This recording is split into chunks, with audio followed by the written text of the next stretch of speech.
Bismillahirrahmanirrahim. Alhamdulillahirrabbilalamin. Wassalatu wassalamu ala asrofil anbiya wal mursalin wa ala alihi wa sahbihi ajmain, amma ba'du. Sahabat TVNU dimanapun berada, pada hari ini kita kembali bertemu dalam rangka bincang-bincang mengenai keumatan. Hari ini kita sudah mendatangkan dua narasumber yang sudah kita jadwalkan untuk bertemu dan berkenan untuk melaksanakan bincang-bincang mengenai kota Medan yang sangat kita cintai.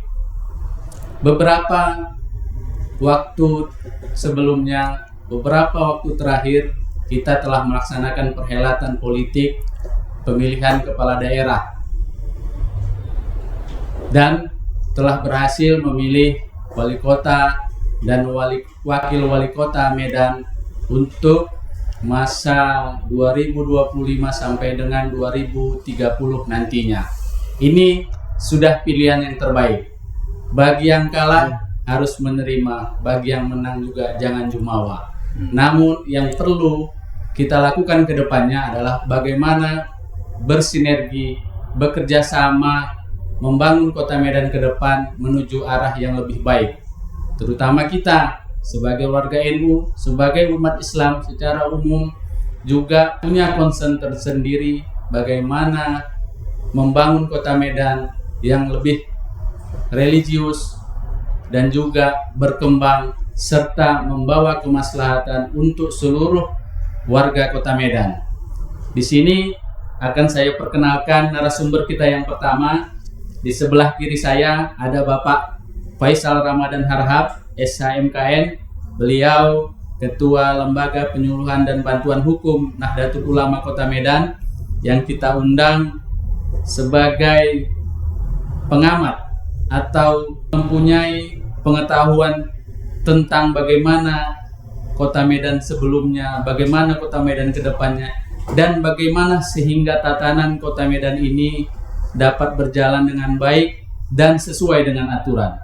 Beliau memang ahlinya dalam bidang hukum, makanya beliau dipercaya di kepengurusan Nahdlatul Ulama Kota Medan masa khidmat 2021 sampai dengan 2026 sebagai Ketua Lembaga Penyuluhan Bantuan Hukum Nahdlatul Ulama. Yang kedua, di sebelah kirinya lagi, di sini kita telah mengundang Bapak Dr. Haji Tumpal Panggabean MA. Beliau ini saat ini dipercaya sebagai Ketua Presidium ICMI Muda. Beliau ini memang seorang cendekiawan muslim, cendekiawan muda yang punya pengalaman, punya pengetahuan. Juga akan kita minta nantinya bagaimana bisa terutama ICMI Muda, terutama juga umat muslim, kita juga bisa ikut ambil andil bagian dalam rangka membangun kota Medan. Yang pertama saya mintakan dulu untuk Pak Tumpal bisa memperkenalkan diri, kenapa memilih atau kenapa mau kami undang bincang-bincang di sini, bagaimana memberikan sumbangsih lah untuk kota Medan khususnya. Ini kami juga sangat antusias ini dengan kedatangan Bapak kemari. Silakan Pak. Baik, terima kasih. Assalamualaikum warahmatullahi wabarakatuh. Waalaikumsalam. Alhamdulillah wa syukrila. Tentu terima kasih kepada rekan-rekan di NU, khususnya mungkin para pengurus TVNU yang mempersiapkan acara ini dengan baik. Tentu ruang NU adalah ruang yang sangat menarik untuk menjadi mitra berdiskusi, mitra menyampaikan pendapat di ruang-ruang yang NU sudah lama melakukannya. Kalau bagi kami ICMI Muda ini kan terlahir 2005, jadi masih muda kalau dibanding NU. Makanya ini adalah bagian dari yang sangat strategis untuk kita bincang dan berdiskusi soal Kota Medan, apalagi kita baru memiliki pemimpin yang baru. Alhamdulillah kita sudah memiliki pemimpin yang baru. Tentu bagi kita kalau bicara organisasi, tentu kita perkecil ruang lingkupnya adalah ormas Islam. Nah, kita harus bisa mendapat kebermanfaatan pemimpin baru dengan relasinya atau korelasinya dengan umat Islam, organisasi Islam dan pergerakan Islam di Kota Medan khususnya. Inilah mungkin nanti ruang yang mungkin bisa kita diskusikan, kita bicarakan apa harapan kita kepada pemimpin baru khususnya umat Islam atau organisasi Islam di Kota Medan. Nah, itu mungkin pengantar yang nanti bisa kita diskusikan. Iya, boleh. Pada Pak Faisal? Terima kasih Pak Moderator. Pertama-tama saya ingin mengucapkan Assalamualaikum warahmatullahi wabarakatuh. Allahumma salli ala Sayyidina Muhammad ya zal jalali wal ikram. Sallim radhiyallahu tabaraka wa ta'ala an sadatina ashabi Sayyidina Rasulullah ajma'in. Pertama saya ingin menyampaikan terima kasih atas kepercayaan dari Nahdlatul Ulama memberi saya kesempatan untuk hadir dan berbicara di forum ini. Yang kedua, saya ingin memberikan selamat kepada seluruh masyarakat Kota Medan yang telah memiliki wali kota dan wali kota baru yang telah terpilih, Bapak Riko Waas dan Bang Haji Zakiyuddin Harahap.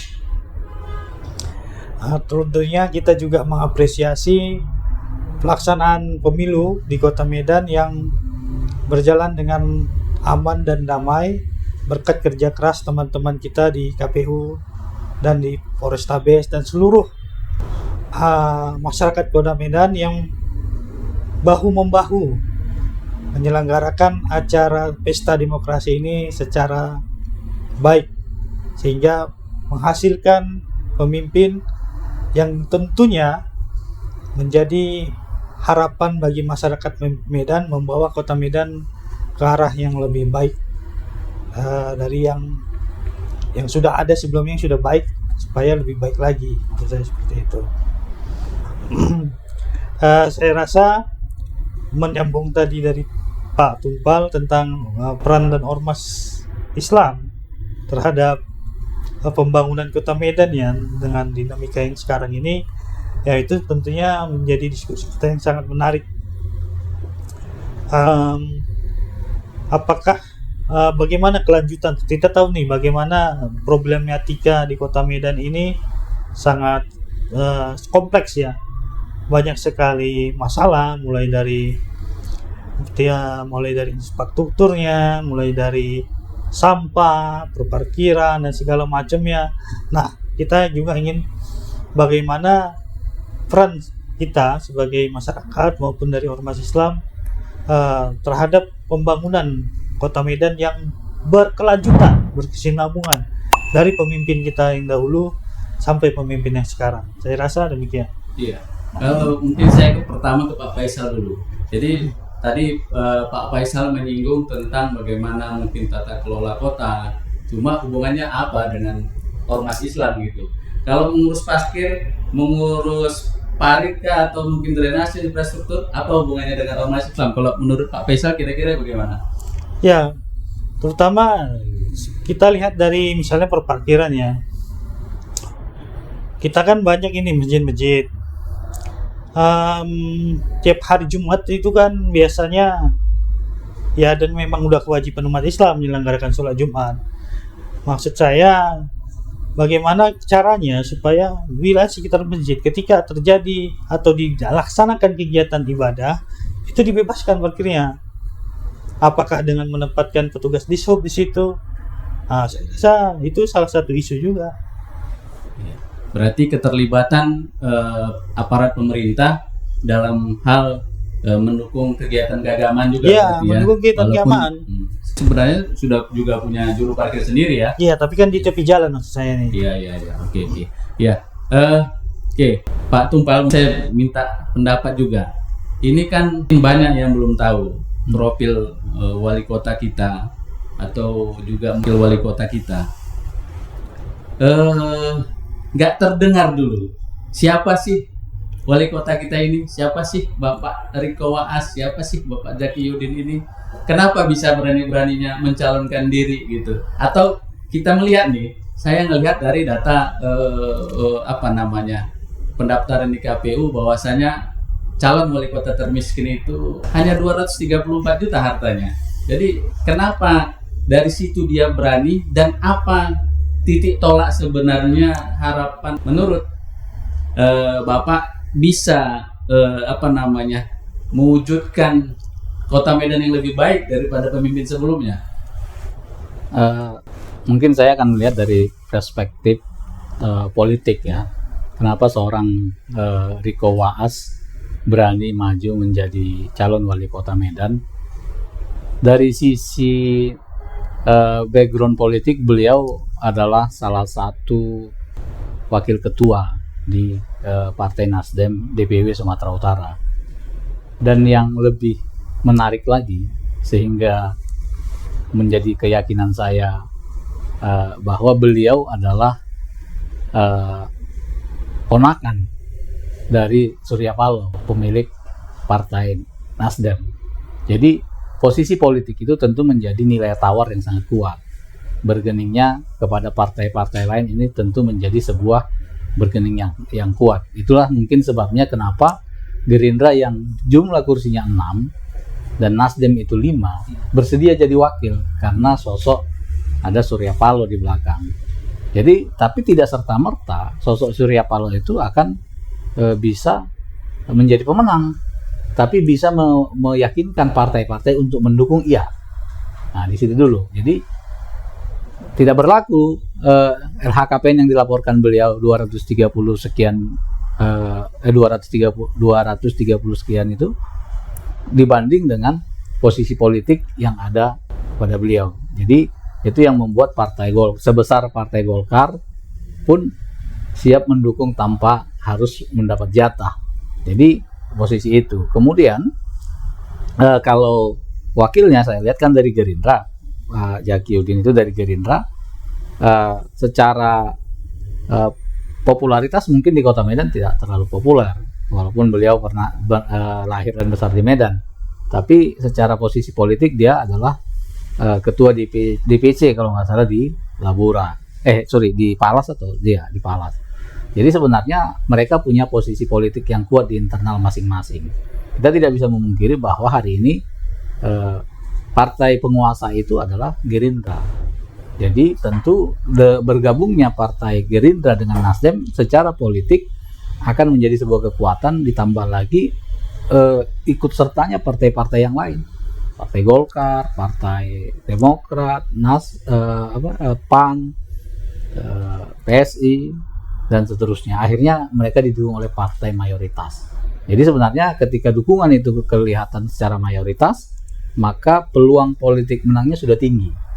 Tinggal memfollow up-nya dalam kerja-kerja politik semasa kampanye, memastikan bahwa dukungan politik awal partai-partai ini tidak lari ke kandidat lain. Tetap saja dukungan itu sudah menang mereka. Apalagi mereka bisa menambah.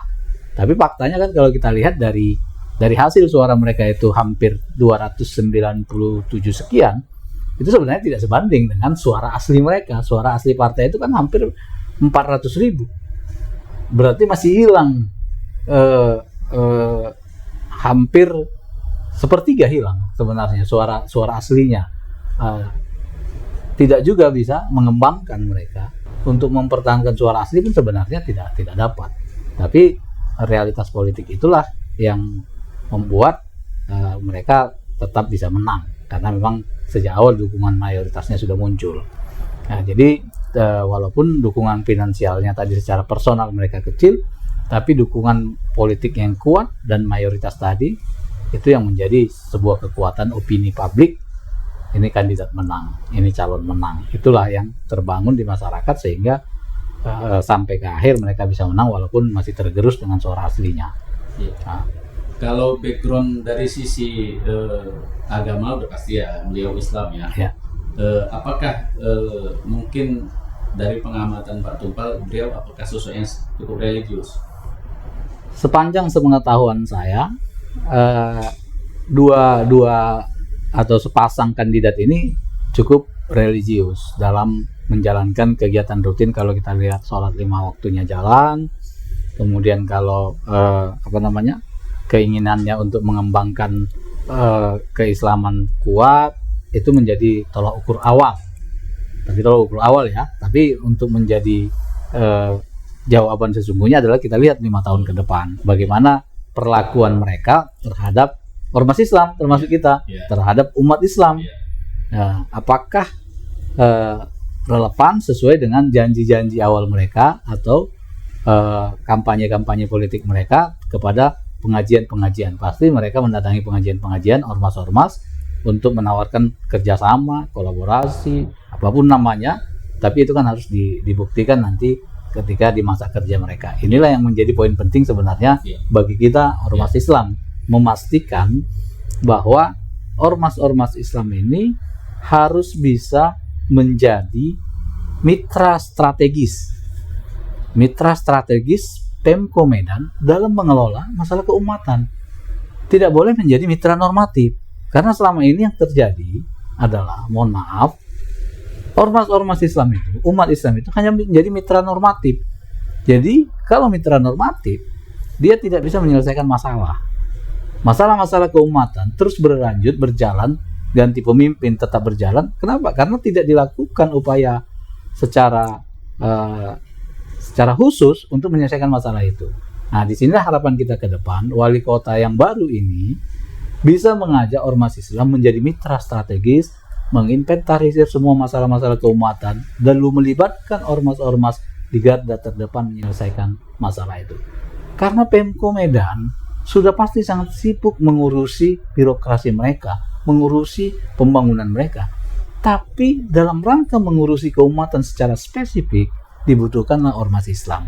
Maka ormas Islam ini harus menjadi mitra strategis agar perpanjangan tangan Pemko Medan dalam menyelesaikan masalah-masalah keumatan.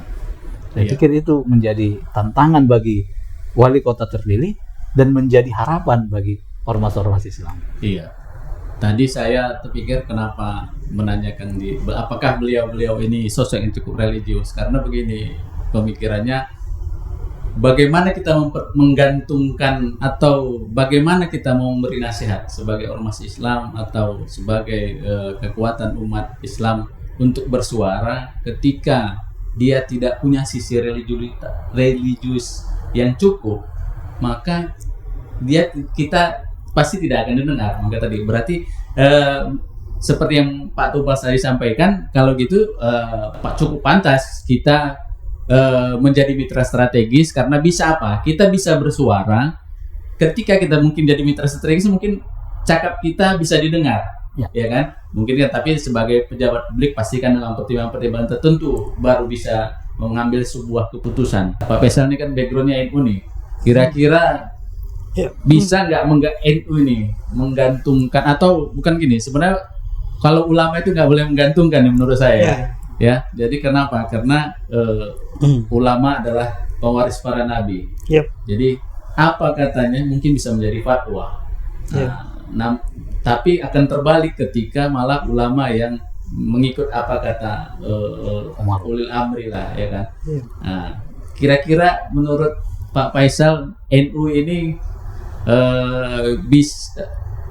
bisa tidak didengar cakapnya, atau mitra strategis apa sih yang dimau NU dengan pemimpin yang baru ini?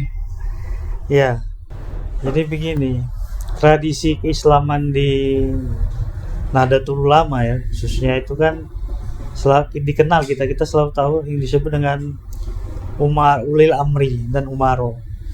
Itu kalimat dan itu artinya bersama-sama, tidak putus dia, bukan dipilih salah satu. Artinya terjadi musyawarah atau saling bertukar, saling berdialog, saling berdiskusi mengenai antara ulama dengan dengan ulil amri, dalam hal ini wali kota Medan, mengenai masalah-masalah keumatan, terutama ya masalah-masalah yang memang menyentuh langsung di keumatan yang dialami oleh umat Islam. Salah satu misalnya masalah tadi kita sempat diskusi mengenai masalah wakaf masjid, pensertifikasi masjid. Nah itu kan perlu kerjasama atau bergandeng tangan antara ormas Islam dengan pemerintah Kota Medan, dalam hal ini NU. Nah harapan NU sih ya terjadi kolaborasi antara Pemko Medan dengan Nahdlatul Ulama Kota Medan dalam penyelesaian atau sebagai solusi kita harapkan bagi umat Islam, bagi ormas Islam atau umat Islam terhadap masalah keumatan yang sedang dialaminya. Itulah namanya disebut dengan kerjasama antara ulil amri dan umaro, seperti itu. Kalau kita lihat mungkin kan banyak memang masalah keumatan, terutama saat ini permasalahan tadi seperti dibilang tentang kewakafan masjid, ya masjid juga di Kota Medan banyak yang berkonflik. Nah, Kalau DKM-nya ribut, ya. Kemudian apalagi kepemilikan masjid, ya. Iya. Kemudian masalah pemindahan masjid yang nggak kunjung selesai. Akhirnya umat ini ibaratnya jadinya bingung nih, ya bagaimana kira-kira permasalahan ini bisa terjadi. Justru sebenarnya ini timbul ya dari kita sendiri. Nah, ini kan kita semua punya umat pasti ya, punya umat. Kalau lembaga-lembaga organisasi, contoh ya, Pak Tumpal ini dari ICMI ya, punya anggota dan lain sebagainya, tapi bagian dari umat. Kenapa? Umat Muslim, karena ICMI-nya itu kan gitu. NU juga punya. Nah, hal-hal seperti ini, contoh yang seperti saya sampaikan tadi, ya kan, soal masjid, sertifikasinya dan lain sebagainya. Jadi peran bagaimana yang mungkin yang bisa kita berikan. Pertama dari Pak Tumpal mungkin bisa dari ICMI-nya bagaimana kira-kira bisa mengembalikan peran umat ini terhadap permasalahan-permasalahan yang terjadi.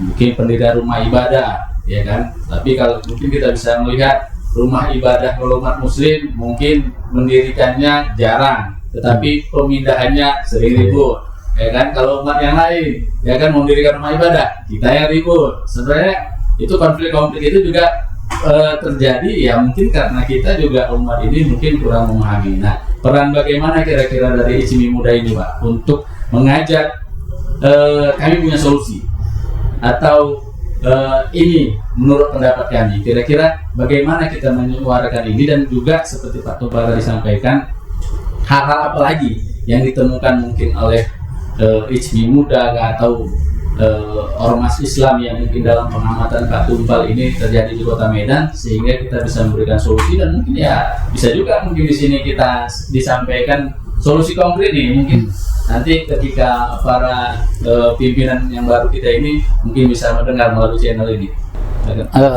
Yang pertama, ICMI Muda berharap political will.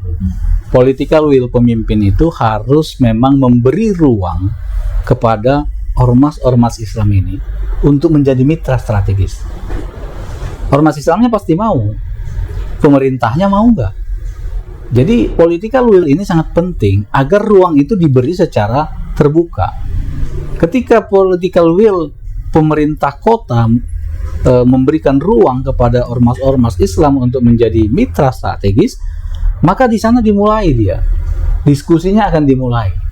Dipanggillah semua ormas Islam, didudukkan, lalu disampaikan. Pemko Medan dalam kepemimpinan saya mulai saat ini akan menjadikan ormas-ormas Islam menjadi mitra strategis mengelola masalah keumatan. Agar ormas-ormas ini merasa dilibatkan, ormas-ormas ini merasa dianggap ada, maka diberilah nanti tupoksi sesuai dengan kapasitasnya. NU lebih dominan di mana? Kasih NU yang ngerjakan. Muhammadiyah lebih dominan di mana? Kasih. Jadi setiap ormas mengerjakan hal-hal yang sesuai dengan spesifikasinya. ICMI Muda bicara kecendikiaan, mungkin diskusi, workshop, seminar, atau katakanlah merumuskan perda-perda yang ada hubungannya dengan keislaman. Itu mungkin bagian yang dilakukan ICMI Muda. Tapi bagian yang dilakukan ormas-ormas lain kan semua ormas ini punya spesifikasi. Tinggal memberi ruang kepada mereka, lalu berilah spesifikasi itu sesuai dengan karakter dan proporsional keormasannya. Agar tadi semua masalah-masalah tadi kita inventarisir. Kalau masalah katakanlah, oh ini masalah wakaf, oh ya ini di depan BWI-nya. Nah di depan ada nggak ormas Islam yang khusus pemerhati wakaf, mendampingi? Kalau masalah katakanlah hukum, oke, siapa yang punya lembaga hukum ormasnya? Jadi duduklah ini sesuai dengan porsi masing-masing. Tapi yang pertama tadi itu dulu, Pemko Medannya, wali kotanya memberi ruang bahwa ormas-ormas Islam ini akan menjadi mitra strategis. Sepanjang itu belum diberikan, sulit kita mendudukkan ini. Setiap ormas-ormas itu punya ego sektoral. Tapi ego sektoral itu bisa didudukan oleh pemerintah. Kalau wali kota yang manggil, semua datang. Tapi kalau HMI Muda yang manggil, siapa HMI Muda? Kok bisa lebih tinggi dia manggil-manggil? Kan akan ada pertanyaan-pertanyaan seperti itu sehingga tidak memberi solusi. Yang ada skeptis dulu. Tapi kalau pemerintah yang manggil di awal untuk memberikan political will tadi, maka ormas akan datang. Lalu di sana didudukkan tadi bahwa mulai saat ini ormas Islam di Kota Medan akan menjadi mitra strategis Pemko Medan. Ayo, kita selesaikan masalah keumatan, kita urai, kita inventarisir, bagaimana caranya umat ini akan lebih baik, bagaimana caranya ormas ini akan bisa berperan lebih baik, sehingga kita bisa sama-sama membangun Kota Medan lebih baik. Tapi saya masih sedikit mengambang sedikit dalam artian begini, ketika bicara kalau dipanggil wali kota mungkin bisa pasti kita akan datang. Siapa sih yang istilahnya pengen meminta pendapatnya nggak mau, itu yang pertama. Kemudian ketika bicara saluran sebagai mitra, hari ini sebenarnya kayak MUI, kita ada di sini pasti di MUI Kota Medan, apalagi tagline-nya dari MUI itu adalah tenda besar umat Islam. Kenapa disebut tenda? Dia bisa memayungi siapapun yang mau datang. Dia tidak berpintu, jadi dari sisi mana saja dia bisa masuk, ya kan? Ini kan juga Majelis Ulama Indonesia, jadi setiap ormas Islam atau yang menamakan masyarakat beragama Islam bisa saja datang ke sana. Apakah ini juga belum bisa menjadi wadah terhadap suara masyarakat atau umat Islam ini melalui MUI tersebut sehingga bisa nantinya dijadikan mendengar? Karena ketika sebuah lembaga kan, atau sebuah perkumpulan dia tidak memiliki badan hukum kekuatan, ya mungkin dia tidak akan didengar. Seperti NU dulu ketika di tahun 1900-an awal, ketika selesai Perang Dunia Pertama itu, latar belakang berdirinya lah Saudi Arabia. Ketika Saud dulu ingin mendirikan negara setelah dia berkuasa, maka ada hal-hal baru yang mau dilakukannya terhadap mungkin kalau bahasa kita di sini mungkin peninggalan sejarah, apalagi terutama peninggalan tentang agama Islam di sana, ya kan? Akhirnya melatar belakangi ada komisi umat Islam datang ke sana yang disebut dengan Komite Hijaz. Jadi sebelum MUI terbentuk, berangkatlah ke sana, ya kan? Namun tidak didengar. Kalian ini siapa? Kalian ini mewakili siapa? Nah, akhirnya kembali lagi komite tersebut dan akhirnya disepakatilah untuk mendirikan ormas Islam yang bernama Nahdlatul Ulama. Ya, sampai di sana, akhirnya inilah melatar belakang. Nah, ketika kita menamakan atau berusaha mewakili yang namakan umat Islam ini, bagaimana kita merepresentasikan itu? Bahkan kayak seperti itulah, seperti saya ungkapkan tadi. Nah, karena sudah diberikan pemerintah, kalau ini menurut saya tadi sudah ada wadah mungkin MUI dan lain sebagainya. Bahkan di situ juga kayak kita itu juga bergabung di tempat tersebut. Ya, kalau bahasa bahasa awamnya lah, kalaupun ibarat kata kita datang bermohon audiensi, yakin saya pasti diundang, kan gitu kan Pak. Nah, ini kira-kira bagaimana lagi mitra, bagaimana lagi ini yang dimaksud tadi, kemudian umat Islam ini mau dibagi gimana kan lagi ketika kita sudah punya MUI gitu. Mungkin bagaimana menurut Pak Tuba? Sebelum nanti kok saya Pak Faisal nih, NU kan adanya di MUI ya kan? Ya. Jadi memang itu yang saya katakan di awal tadi, bahwa ormas Islam ini tidak boleh menjadi mitra normatif. Mitra normatif yang saya maksud tadi adalah seperti berjalan selama ini. MUI menjadi tenda besar umat Islam, tapi MUI diperangkap dalam tanda petik oleh anggarannya yang dari Pemko, sehingga MUI tidak berani bersuara lebih keras ketika ada hal yang salah. Kenapa? Karena takut anggarannya nggak cair. Jadi kemandirian dia sebagai lembaga ulama tidak mencerminkan apa yang disampaikannya ketika berhadapan dengan pemerintah. Mohon maaf, ketika berhadapan wali kota dengan ketua MUI, seolah-olah ketua MUI itu bawaan wali kota, padahal harusnya yang lebih menundukkan kepala itu wali kota kepada ketua MUI. Idealnya begitu. Kalau kira-kira dipotong duitnya, apa bisa lebih?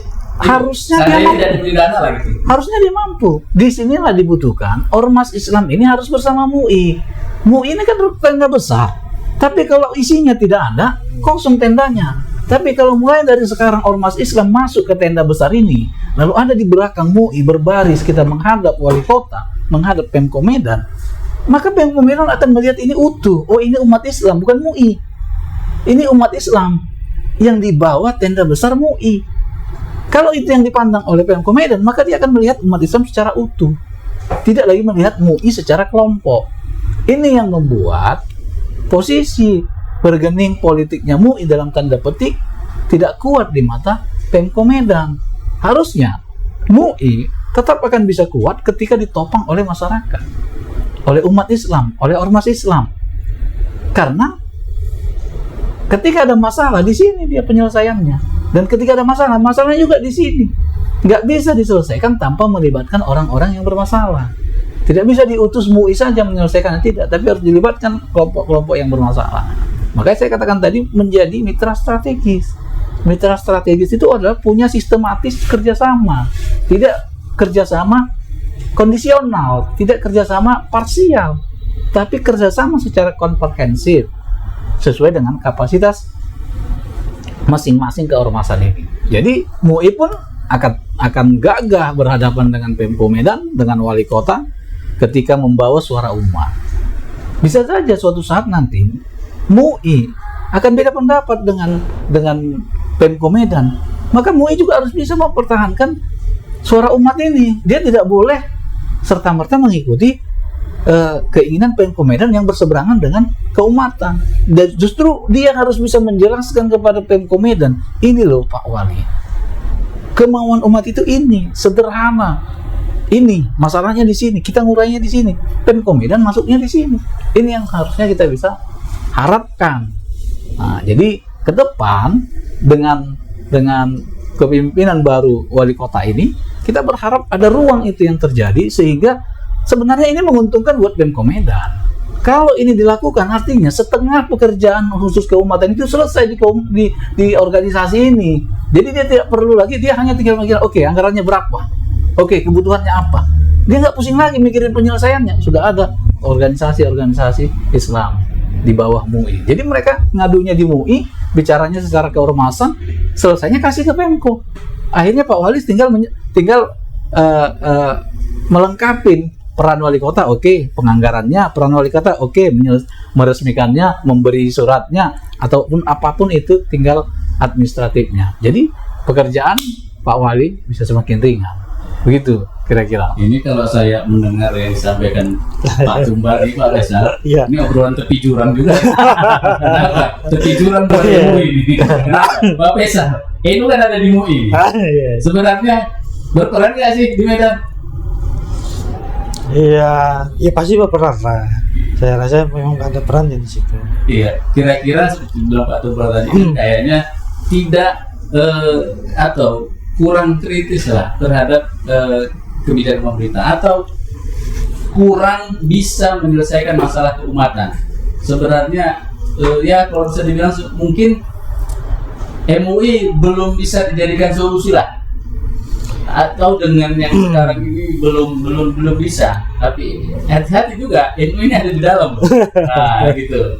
Benar nggak saya? Ada di Iya, dalam. iya. Nah, iya. Silakan Pak Faisal kira-kira. Ya, jadi kalau menurut saya kita harus tentukan dulu indikator MUI itu tidak mampu atau tidak bisa menyelesaikan itu apa indikatornya dalam, ya kita konkret aja dalam permasalahan yang bagaimana.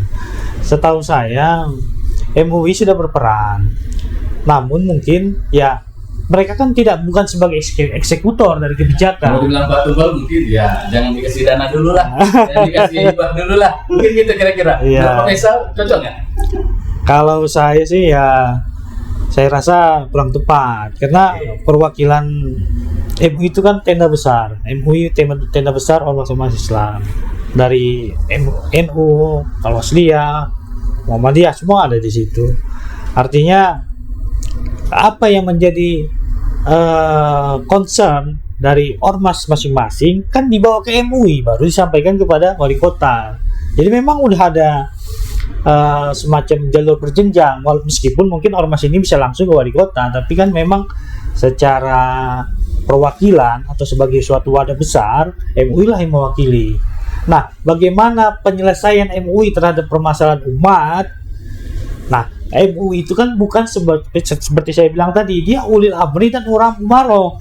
Tidak bisa langsung MUI menyelesaikan tanpa bergandeng tangan dengan pemerintah Kota Medan. Jadi kita potong dulu, kita tanya dulu Pak Tunggal. Sebenarnya ada nggak sih ICMI di MUI Medan?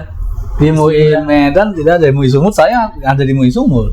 Nah, sebenarnya kan bukan tidak diberi anggaran. Justru kalau saya meminta Pemko Medan itu memberi anggaran yang lebih besar kepada MUI agar dia bisa kerja. Ketika dia tidak bisa mengerjakannya baru ditanya. Tapi kalau anggarannya masih kecil, di tengah-tengah anggaran yang kecil tadi dia mengalami dilema yang dua sisi. Anggarannya kecil, ruang geraknya terbatas, kemampuannya terbatas, keberaniannya kurang. Ya. Tapi saya potong sedikit Pak Faisal. Tapi dibesarkan ini kalau belum bisa menjawab tadi, bisa mewakili perwakilan umat Islam, bisa mampu menyelesaikan permasalahan umat tadi, dibesarkan kalau ini belum selesai menurut saya bisa jadi bumerang juga. Maksudnya ketika dibesarkan diikuti dengan peran serta ormas Islam. Dibesarkan itu, ketika dibesarkan anggarannya, maka dia akan leluasa mengajak ormas Islam untuk menjadi bagian dari menyelesaikan masalah keumatan. Contoh yang paling sederhana, kalau saya tidak salah di Pemko Medan itu ada anggaran maghrib mengaji. Dia menghabiskan anggaran miliaran, puluhan miliar. Tapi bisa nggak kita ukur keberhasilannya? Berapa persen sih yang dilakukan penyelesaian buta aksara Arab setelah program itu? Bisa nggak, ada nggak ukurannya? Terus di titik mana dia dilaksanakan? Ini kan jadi kabur. Tapi kalau anggaran yang besar ini melibatkan keormasan secara masif, kita bisa lihat ruang kantong-kantong di mana maghrib mengaji itu berjalan, dan bisa kita lihat berapa persen setiap tahun naik menyelesaikan menuntaskan buta aksara Arab tadi dalam program-program maghrib mengaji. Jadi MUI hanya tinggal melakukan evaluasi kerja dari ormas-ormas yang telah diberi tugas tadi. Tapi kalau MUI yang melakukannya, siapa yang mengevaluasinya? Nah, kira-kira gitu tuh. Ya, ini tugas berat nih buat Pak Faisal ini. Ya, ilmunya ada pasti. Masih ada juga usaha-usaha kita di maghrib mengaji ini, ya kan? Nah, mungkin gimana menurut Pak Faisal? Belum kita nanti mungkin ada. Iya, saya menangkap dari Pak Tupal tadi kan, maksud beliau ini kan jadi namanya kolaborasi dari MUI, dari ormas itu saling, dari MUI mendelegasi pekerjaan yang besarnya kepada ormas gitu ya Pak Tupal. Sehingga dengan komitmen Pemko Medan untuk memberdayakan ormas Islam ini ya melalui MUI, dibesarkan anggarannya, kemudian didelegasi kepada ormas-ormas ini, diikutsertakan dalam hal kegiatan atau program kerja MUI yang sudah dimusyawarahkan dengan ormas-ormas itu juga, sehingga dapat memberi manfaat bagi masyarakat Kota Medan. Saya rasa demikian. Pak Faisal tahu nggak sih visi misi wali kota kita yang sekarang ini? Mungkin Pak Tunggal? Ya, visi misi beliau itu adalah menjadikan Medan bertua. Bertua itu adalah berbudaya, B-nya, kemudian E-nya itu energi, R-nya itu ramah, T-nya itu bertua tadi, T-nya itu adalah apa ya, T-nya kalau nggak salah T-nya itu tertib, Tertib. nah U-nya itu adalah unggul, A-nya itu aman, H-nya itu humanis. Ya. Jadi bertuah itu sebenarnya sudah sangat komprehensif dan sangat islami.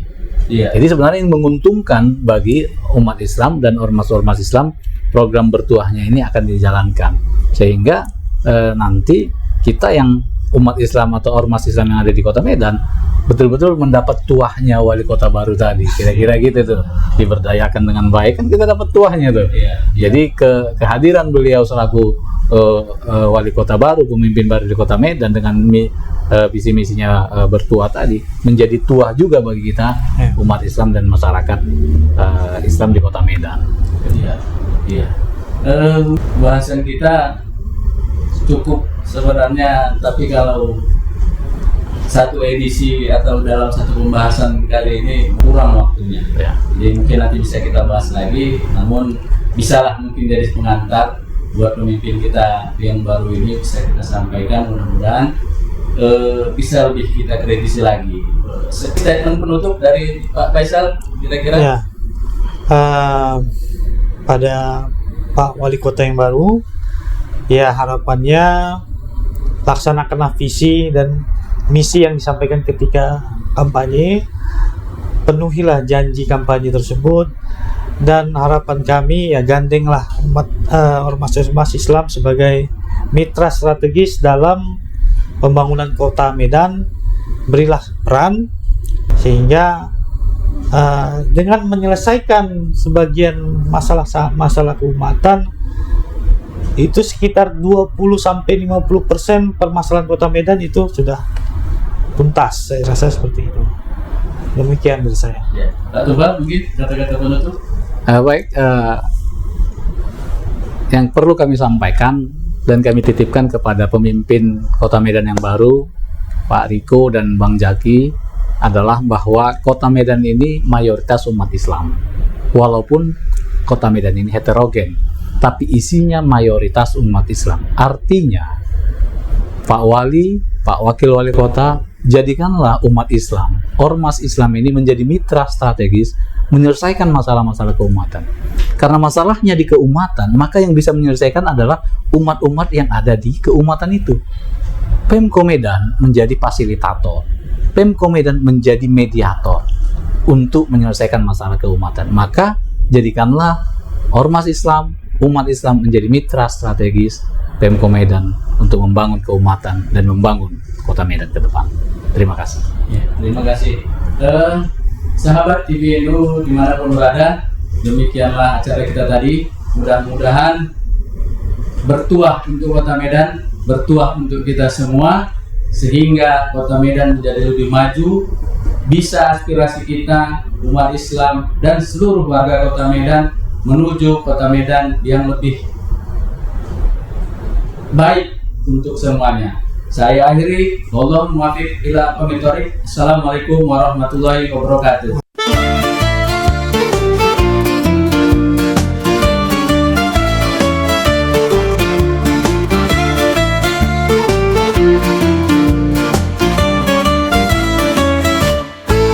Di Medan yang kita cintai, NU selalu ada menjadi pelita bagi semua.